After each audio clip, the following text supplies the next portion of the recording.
ಸಿಕ್ಕಿದ ಎಲ್ಲ ಸತ್ವಸ್ತುಗಳು ಯೋಚನೆ ಮಾಡಬೇಡಿ. ಸ್ವರ್ಗ ಇರುವುದು ಯಾರ ಕೈಯಲ್ಲಿ? ನಿಮ್ಮ ಕೈಯಲ್ಲಿ. ಕಳಿಸಿದೆ ಚಿಂತಾಮಣಿ ಅದು ಎಲ್ಲವನ್ನು ಐರಾವತವನ್ನೆಲ್ಲವನ್ನು ಕಳಿಸಿದೆ. ಕೊನೆಗೆ ಬಂದ್ರಲ್ಲ ಇವರು ರಂಭಾದಿ ತರುಣಿಯ. ಸತ್ಯ ಇಲ್ಲಿ ಅವರನ್ನು ನಾನು ಸ್ವರ್ಗಕ್ಕೆ ಬಿಟ್ಟು ಅವರಿಗೆ ದಾರಿ ಗೊತ್ತಿಲ್ಲ ಪಾಪ. ದಾರಿ ನಾನು ಬಂದದ್ದೇ ಅಲ್ಲಿದ್ದವರು ಮತ್ತೆ ಅಲ್ಲಿಗೆ ಹೋಗಿದ್ದಾರೆ. ಆದ್ರೆ ನಿಮಗೊಂದು ದಾರಿ ಕಾಣಿಸಬೇಕು. ಆದ್ದರಿಂದ ಬಂದ ಸಕಲ ಸಂಪದವು ಸ್ವರ್ಗಧಾಮವನ್ನು ಸೇರುತ್ತದೆ. ಒಪ್ಪಿಗೆ ತಾವೇ ದೇವೇಂದ್ರ? ನಮ್ಮ ಸ್ವರ್ಗಕ್ಕೆ ಹೋಗು.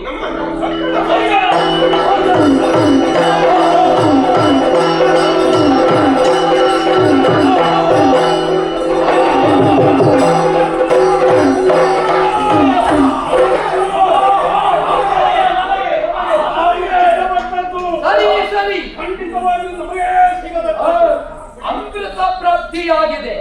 ಇದನ್ನು ರಾಕ್ಷಸರು ಕುಡಿದಂತಾದ್ರೆ ನಾಳೆ ಲೋಕಮಾರಕ ಶಕ್ತಿಗಳಾಗಿ ಇದನ್ನು ಅವರಿಂದ ವಂಚಿಸಿ ಸುಮನ ಸಾತ್ಯರಿಗೆ ಹಂಚಿಸುವ ವ್ಯವಸ್ಥೆ ಮಾಡಬೇಕು. ಅದಕ್ಕಾಗಿ ನಾನೇ ಸಂಕಲ್ಪಿಸಿದ್ದೇನೆ.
ನಾನು ಇಲ್ಲಿದ್ದೇನೆ ಎನ್ನುವ ಹಾಗೆ ನನಗರ್ಥವಾಗುತ್ತಾ ಇಲ್ಲ.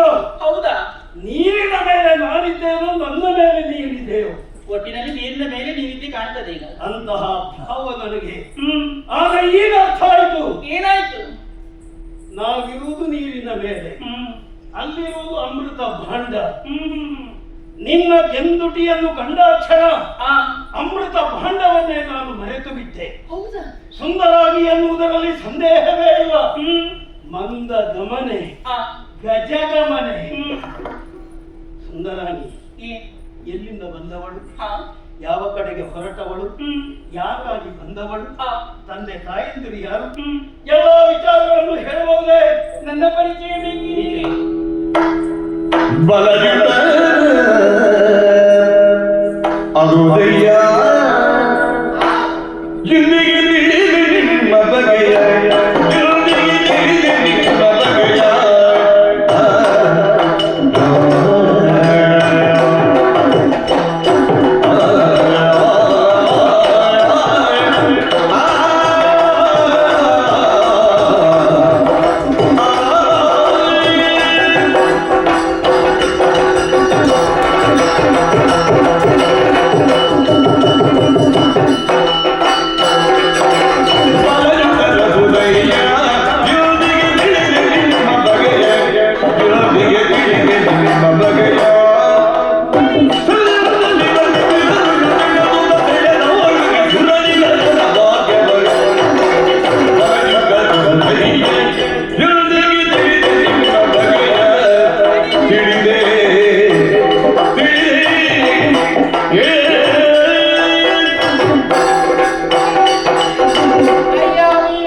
ಸುಂದರಾಣಿ, ನನ್ನ ಪರಿಚಯವನ್ನು ಕೇಳುವುದಕ್ಕೆ ಮುಂದಾಗುತ್ತಾ ಇದ್ದೀನಿ. ಯಾರು ನೀನು?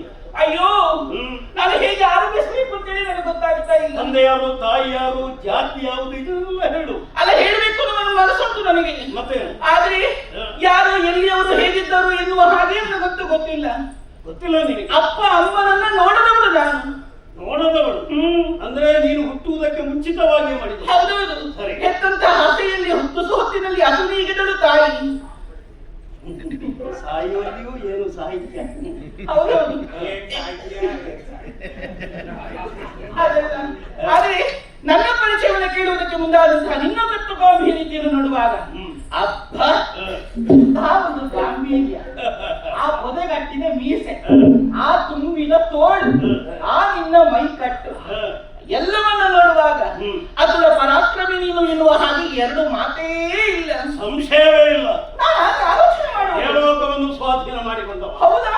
ಆ ಗಟ್ಟು ಗಾಂಭೀರ್ಯತೆ ಉಂಟು ಗೊತ್ತಾಗುತ್ತದೆ ನನಗೆ.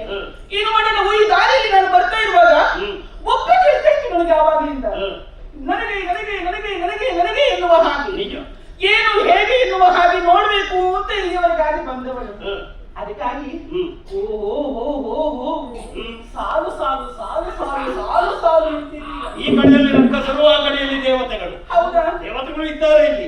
ಅವರ ವಿಚಾರವೂ ಗೊತ್ತಲ್ಲ ನಿನಗೆ? ಹೌದು, ಗೊತ್ತಿದೆ ನನಗೆ. ದೇವತೆಗಳು ಮತ್ಸರಿಗಳು. ಜೋರು ಹೇಳು, ಮತ್ಸರಿಗಳು.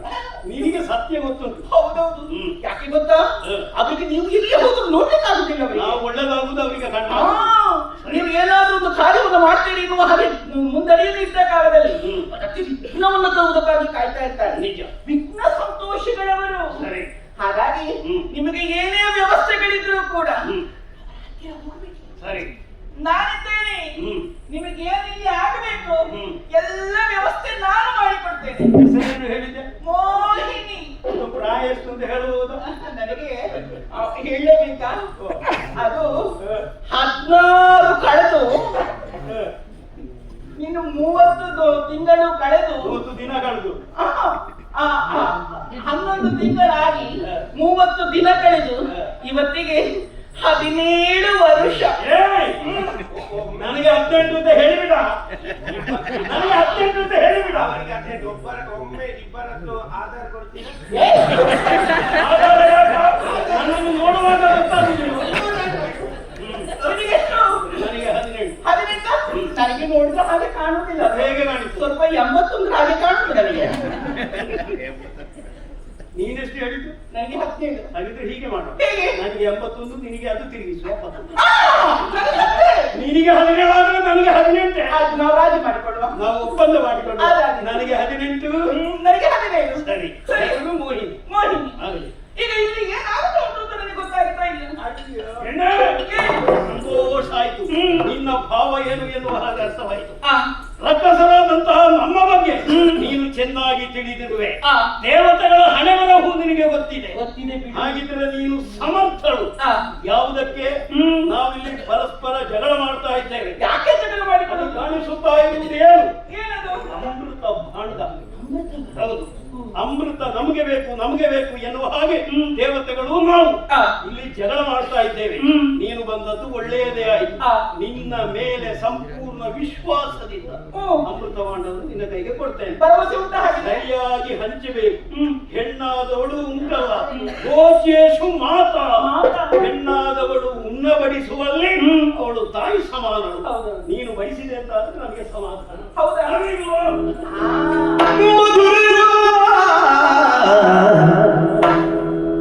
ವಚನ ಮೊದಲೇ ಉಣಿಸಿದೆ ಅಯ್ಯ.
ಬನ್ನಿ ಈಗ ಬಡಿಸುವ ಮೊದಲು ಒಂದು ಕೆಲಸ ಮಾಡ. ಏನು? ನಾನು ಇಷ್ಟಿಷ್ಟು ಅಂತೇಳಿ ಒಂದು ಪಾತ್ರೆಗೆ ಹಾಕಿದ್ದೇನೆ. ನೀವು ಹೋಗಿ ತೆಗೆದುಕೊಂಡು ತಿನ್ನುತ್ತೀರಾ? ನಿನ್ನ ಕೈಯಿಂದಲೇ ನೀನು ಬಡಿಸಬೇಕು. ನಾನೇ ಬಡಿಸ್ಬೇಕಾ? ಮುಂದಾಳತ್ವದಲ್ಲಿ ನಾನೇ ಇರಬೇಕು. ಆದ್ರೆ ಒಂದು ವಿಷಯ, ಈಗ ನೀನು ನನ್ನ ಮೇಲೆ ಭರವಸೆ ನಿಟ್ಟು ಈ ಉದ್ಯೋಗವನ್ನು ಕೊಡ್ತಾ ಇದ್ದೀಯ. ಅದನ್ನು ನಾನು ಸರಿಯಾಗಿ ಮಾಡಬೇಕು ಅಂತ ಆಗಿದ್ರೆ ವಿಶ್ವಾಸ ಉಂಟು ನೀನು. ಹೌದಾ? ವಿಶ್ವಾಸ ಉಂಟು ಅಂತ ಹೇಳಿದ್ರೆ ಸಾಕಾಗುತ್ತೆ. ನನಗೊಂದು ಭರವಸೆ ಬರಬೇಕು. ಹೇಗೆ? ನೀವು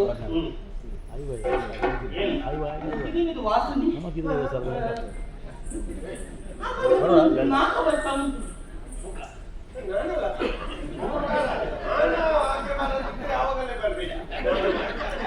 ಹಾಗೆಲ್ಲ ಹೇಳಿದ್ರು ನಾನು. ಕ್ಷೇಮ ವಾರಿಧೀನಿ ವಾರಿಧೀನು ವರ್ತಿಸ್ತಾ ಇದ್ದೀರ. ಎಷ್ಟು ಹೊತ್ತಿಂದ ಆರಂಭವಾಗಿದೆ ನಿಮ್ಮದು. ಹಾಗಿರುವಾಗ ಸಮಯ ಕಳೆಯಿತು, ಮೈಯೆಲ್ಲ ಬೆವತ್ತು ಹೋಗಿದೆ. ಅದುವೇ ದುರ್ನಾಥ. ಅದಕ್ಕೆ ಬೇಕಾಗಿ ಒಂದು ಸ್ನಾನ ಮಾಡಿ ಬಂದ್ರೆ ಹೇಗಿರ್ತದೆ? ನಾನು ಹೌದು. ಅಗತ್ಯ ಉಂಟಾ? ನಾವಿರುವುದು ಎಲ್ಲಿ? ಜನತೆಯಲ್ಲಿ ಮೇಲೆ. ಹೌದು. ಆಗಾಗ ಎಷ್ಟು ಸಲ ಮುಳುಗಿದ್ದೇವೆ ಗೊತ್ತಾ? ಆದ ಕಾರಣ ಸ್ನಾನ ಆದ ಹಾಗೆ. ಸರಿ ಸರಿ. ವಾಸನೆ ಬರುವುದು ಬಹುಶಃ ಅವನ ಮೂಗು ಕೊಡ್ತಿದ್ದ ಇಲ್ವಾ? ಎಲ್ಲಿ ಸ್ನಾನತೆ ಆಗುವಾಗ ಗೊತ್ತಾಗಿದ್ದಾರೆ. ಆದ್ರೆ ಈಗ ನಾನು ಬಡಿಸ್ತೇನೆ, ಹೌದು ಬಡಿಸ್ಬೇಕು ಅಂತಾಗಿದೆ. ಒಂದು ಕ್ರಮ ಅಂತ ಬೇಡುವ? ಏನು ಕ್ರಮ? ನಾವು ಪಾಲಿಸ್ತೇವೆ, ಖಂಡಿತ ಪಾಲಿಸಬೇಕು. ಎಲ್ಲದಕ್ಕೂ ಕ್ರಮ ಬೇಕು. ಮತ್ತೆ ಹಾಗೆ ಆಯ್ತು ಹೀಗಾಯ್ತು ಅಂತ ಹೇಳಬಾರ್ದು. ಇಲ್ವೇ ಇಲ್ಲ. ನೋಡಿ, ಎರಡು ಸಾಲು ಮಾಡ್ಬೇಕು, ಎರಡು ಸಾಲು ಮಾಡ್ಬೇಕು. ಎರಡು ಸಾಲಾಗಿ ಕುಳಿತುಕೊಳ್ಬೇಕು. ಯಾರೆಲ್ಲ ದೇವತೆಗಳೆಲ್ಲ ಒಂದು ಪಂಕ್ತಿಯಲ್ಲಿ, ಸುರರ ಅಸುರರಾದಂತಹ ನೀವೆಲ್ಲರೂ ಒಂದು ಪಂಕ್ತಿಯಲ್ಲಿ ಒಟ್ಟಿಗೆ ಕುಳಿತರೆ ಆಗುವುದಿಲ್ಲ. ಒಟ್ಟಿಗಾದ್ರೆ ಆಗ್ಲಿಕ್ಕಿಲ್ಲ, ಬೇರೆ ಬೇರೆಯಾಗಿ ಕುಳಿತುಕೊಳ್ಬೇಕು. ಹೌದೌದು. ಹಾಗೆ ಕುಳಿತಿದ್ರು ಮಾತ್ರ ನಾನು ಬಡಿಸ್ತೇನೆ. ಸರಿಯಾಗಿ ಬಡಿಸುವುದಕ್ಕೂ ಸಾಧ್ಯ. ಹೌದೌದು. ನಮಗೂ ಅಷ್ಟೇ ಅವರೊಂದಿಗೆ ಕುಳಿತುಕೊಳ್ಳಬೇಕು ಎನ್ನುವ ಆಸೆ ಇಲ್ಲ. ನಾವು ಪ್ರತ್ಯೇಕವಾಗಿ ಕಾಣಿಸಿಕೊಳ್ಳುವವರೇ ಕುಳಿತುಕೊಳ್ತೇವೆ. ನಾವೆಲ್ಲಿ ಕುಳಿತುಕೊಳ್ಬೇಕು?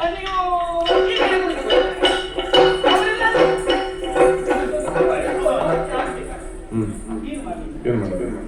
ಈ ಪಾತ್ರೆ ಹೇಗೆ ಇಟ್ಕೊಂಡು ಕೆಲವೊಂದು ಸೌಂಡ್ಗಳು ಬೇಕಾಗ್ತದೆ. ಅದು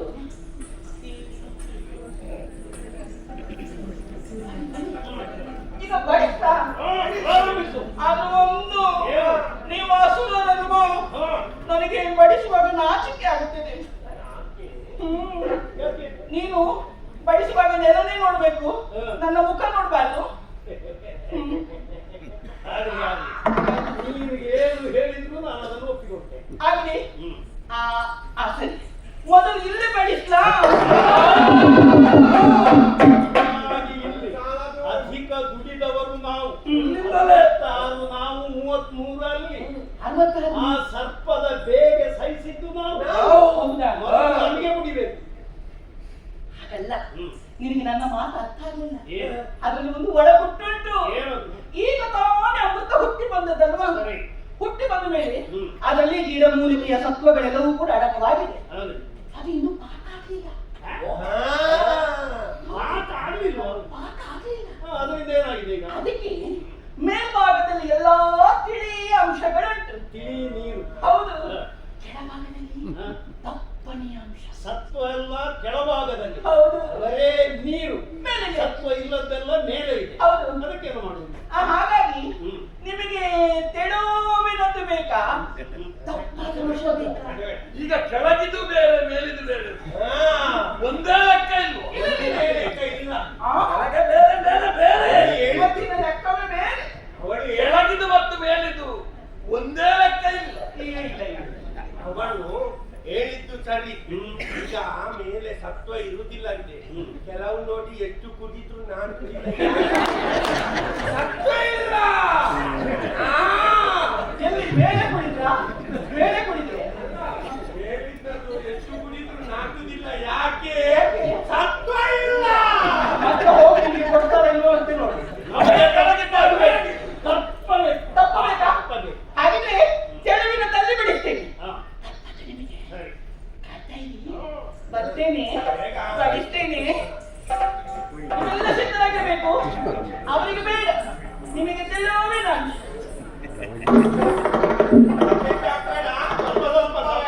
ಕಾಯ್ತಾ ಇರಿ, ಕಾಯ್ತಾ ಇರಿ. ಮತ್ತೆ ಮತ್ತೆ ಆಯ್ತಾ? ಕಾಯಿ ಕಾಯಿ ಕುಡೀರಿ,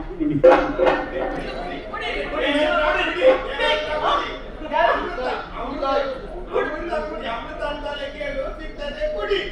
ಆಯ್ತು, ಹಾಕ್ತೇನೆ, ಹಾಕ್ತೇನೆ. ನೀವು ಈಚೆ ಹೋಗ್ಬೇಡಿ.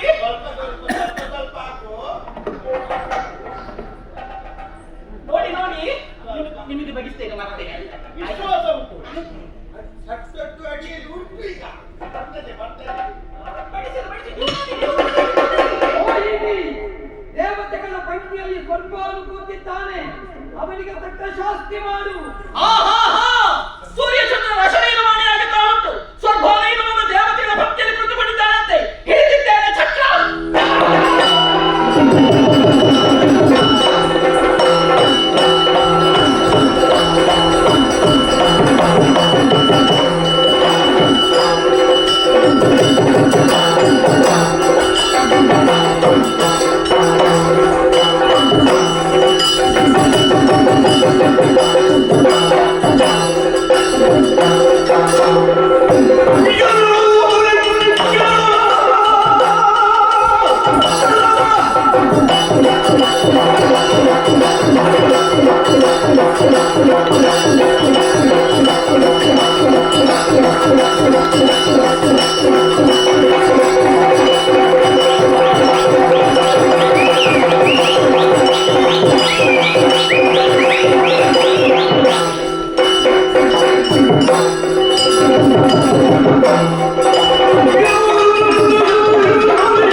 ಪರಿಸ್ಥಿತಿ ಹೇಗಾಗಬಹುದು?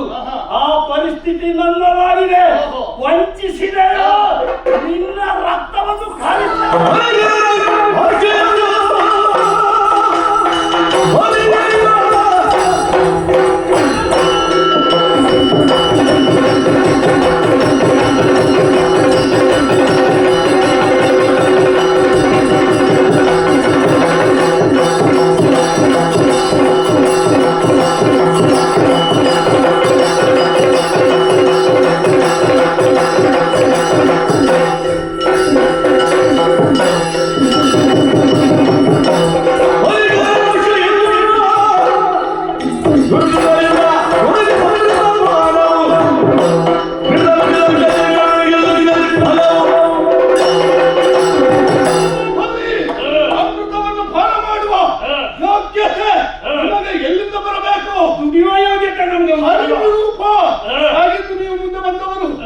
ಎಲ್ಲರಿಗೂ ಹರಿ ಹಾಳು ಮಾಡುವುದಕ್ಕೆ ಅಮೃತವನ್ನು ಕೊಡುತ್ತಿರುವಾಗ ನೀವು ವಂಚಿಸಿ ನಮ್ಮ ಸ್ವಾಮಿನಲ್ಲಿ ಕುಳಿತಲ್ಲ ಸ್ವಲ್ಪ ಹಾಗಿದ್ರೆ ಅನ್ಯಾಯಗಾರ ನಿಮಗೆ ಯೋಗ್ಯತೆ ಇಲ್ಲವೋ ನಿಮಗೆ ಅಮೃತ ದಕ್ಕದು ನಿನ್ನ ತಲ ಹಾರಿಸ್ತೇವೆ.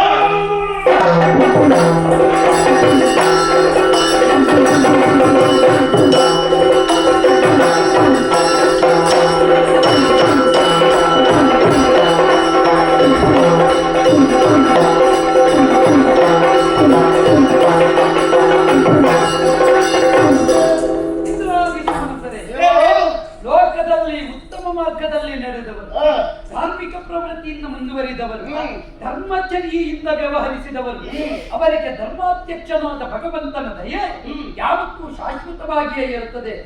ಯಾಕೆ ದುಡಿದವರು 66 ಕೋಟಿ ಅವರು, 33 ಕೋಟಿ ನೀವು. ಹಾಗಿದ್ರೆ ಲೋಕನಾಯಕನಾದ ಶ್ರೀಮನ್ನಾರಾಯಣ ವಂಚಿಸಿದನೇ ಎನ್ನುವುದು ನಾಳೆ ಪ್ರಪಂಚದ ಪ್ರಶ್ನೆಯಾಗಕೂಡದು. ಯಾರಾದರೂ ಯಾವುದನ್ನು ಗಳಿಸಬೇಕು ಎನ್ನುವ ಭಕ್ತಿಯಿಂದ ವ್ಯವಹರಿಸಬೇಕು. ದುಷ್ಟರಾಗಿರುವ ರಾಕ್ಷಸರು ಮರ್ತ್ಯರು, ಯಾವತ್ತೂ ಸಾವು ಬರಬೇಕಾದವರು. ಅಂತಹ ಅವರೆಂದು ಅಮೃತಾಕಾಂಕ್ಷಿಗಳು ಯಾಕಾದರು? ಹಾಗಿದ್ರೆ ಅವರದ್ದು ದುಷ್ಟ ಪ್ರವೃತ್ತಿ.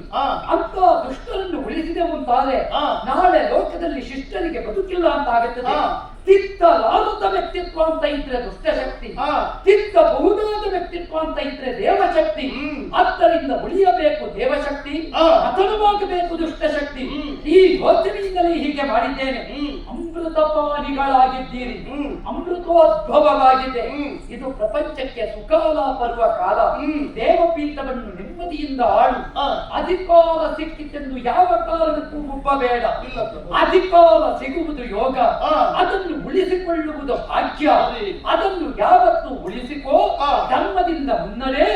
ಲೋಕನಾಯಕರಾದ ನಮ್ಮ ಅನುಗ್ರಹ ನಿನಗೆ ಸದಾ ಇರುತ್ತದೆ ಎನ್ನುವಲ್ಲಿಗೆ ಈ ಸಮುದ್ರ ಮಥನ ಎನ್ನುವ ಆಖ್ಯಾನವನ್ನು ಯಾರು ಆಡಿದರೋ, ಯಾರು ಆಡಿಸಿದರೋ, ಯಾರು ಹಾಡಿದರೋ, ಯಾರು ಕುಣಿದರೋ, ಯಾರು ಭಕ್ತಿ ಶ್ರದ್ಧೆಯಿಂದ ನೋಡಿದರು, ಯಾರು ಇಷ್ಟಕ್ಕೆಲ್ಲ ವ್ಯವಸ್ಥೆಗೆ ಕಾರಣರಾದರು, ಅವರಿಗೆ ನಾವು ನಂಬಿದ ಕಲಾಮಾತೆ ಕಟೀಲು ಶ್ರೀ ದುರ್ಗಾಪರಮೇಶ್ವರಿ ತಾಯಿ, ಜ್ಞಾನಶಕ್ತಿ ಸುಬ್ರಹ್ಮಣ್ಯ ಸ್ವಾಮಿ ಆರಾಧಿಸಬಹುದಾದ ಸಮಸ್ತ ಶಕ್ತಿಗಳು ಜೀವನದಲ್ಲಿ ಆಯುಸ್ಸು, ಆರೋಗ್ಯ, ಸಕಲ ಸೌಭಾಗ್ಯವನ್ನು ಅನುಗ್ರಹಿಸ